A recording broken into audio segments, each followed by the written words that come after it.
Il est 12h30. Bonjour et bienvenue dans ce flash de mi-journée du jeudi 10 novembre.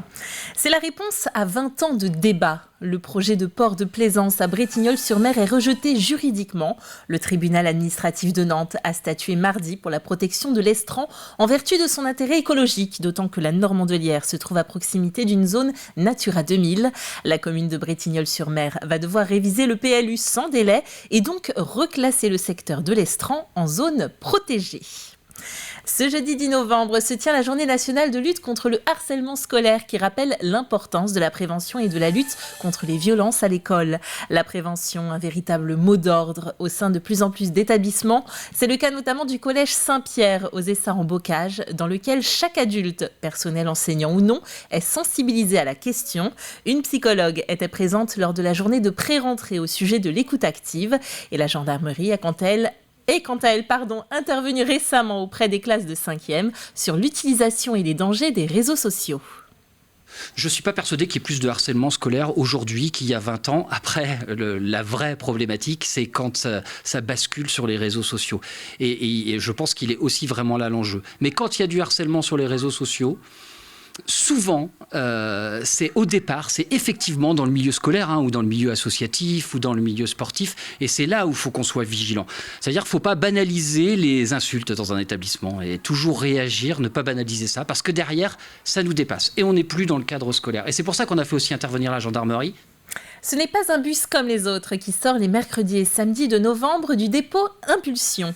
Le bus de Noël est de retour depuis hier. Il va sillonner 11 communes autour de la Roche-sur-Yon d'ici la fin du mois pour récolter des jouets au profit des plus démunis. Alexandre Lenaour s'est rendu à sa première étape. C'était à Aubigny-les-Clouseaux.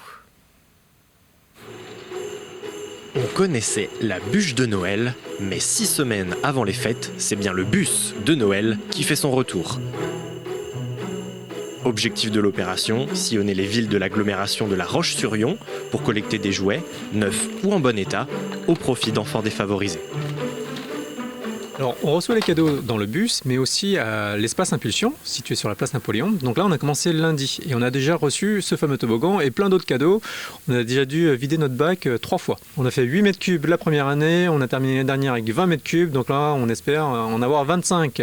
25 mètres cubes, ça correspond à 2 fois ce bus environ, rempli de jouets, de cadeaux, pour les enfants de l'agglomération qui en ont besoin. Tiens, je crois que tu as séparé le disque avec le petit piano. Une fois récupérés, les jouets sont triés, puis classés. Jeux de société, livres, dinettes, bicyclettes, tous les jeux sont acceptés à la seule condition d'être en bon état. Quant aux peluches, elles doivent être neuves ou alors très propres.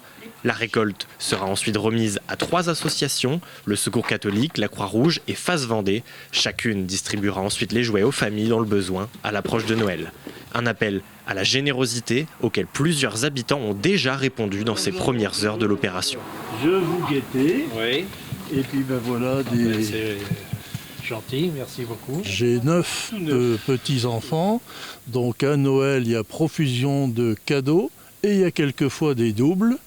Donc, écoutez, j'offre des jeux qui n'ont jamais servi à qui n'en aurait pas autrement.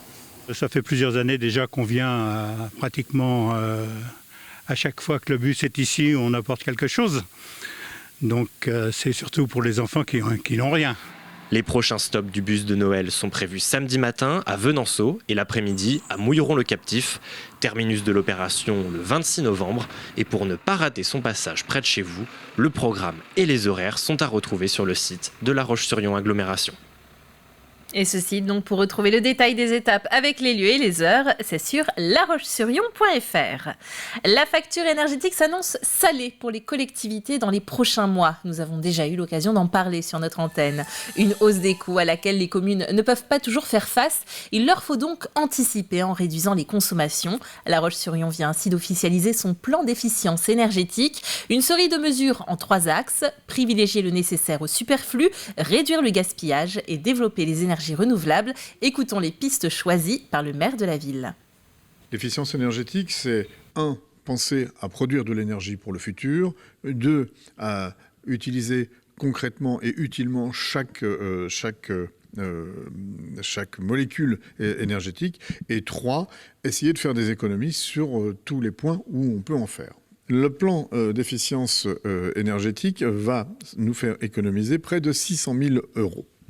Nous allons bien sûr continuer à développer sur tous nos bâtiments des panneaux photovoltaïques et l'ensemble des moyens de production d'énergie. Et la ville et l'agglomération prévoient l'installation de 4 354 m² de panneaux photovoltaïques supplémentaires dans les mois à venir. Ils habilleront le parking de la salle des fêtes du Bourg-sous-la-Roche, le complexe aquatique et patinoire, le futur bâtiment du pôle Solidarité, ainsi que les toitures du groupe scolaire Laennec. Michel Robin a décidé de réduire la période d'illumination chez lui, mais pas question de renoncer à la tradition. Depuis 25 ans, il fait briller les yeux des nombreux visiteurs qui viennent chez lui à Thouars-et-Bouildroux se régaler de cette chaleureuse ambiance de Noël. On regarde son travail de plusieurs mois. Pas de temps à perdre pour Michel. Depuis plus de 25 ans, ce retraité transforme son lieu-dit en un véritable village illuminé de Noël. À un mois du jour J des illuminations, les préparatifs se poursuivent et c'est toute une organisation.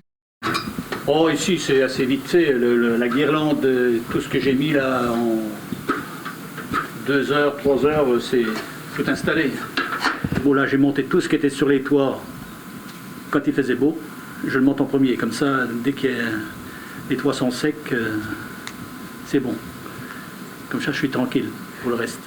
Après avoir vérifié que chaque guirlande soit opérationnelle, place à l'étape des rallonges. C'est surtout la dernière semaine que je fais tous les branchements. Je sais qu'il y a plus d'1 kilomètre de rallonge. Parce que c'est des rallonges de 2 mètres, 3 mètres, 5 mètres, 10 mètres. Ça dépend des longueurs qu'il me faut. Et souvent des rallonges que j'ai fabriquées moi-même parce que comme ça on a les longueurs qu'il faut. Après il faut tout protéger aussi pour la pluie. Ça faut tout protéger, hein. Si jamais il y a une averse assez importante, il ne faut pas que ça disjoncte. Avec le plan sobriété énergétique mis en place par le gouvernement, Michel a su s'adapter via des guirlandes en LED et une réduction des horaires d'illumination. Pour lui, il était impensable d'annuler cette tradition.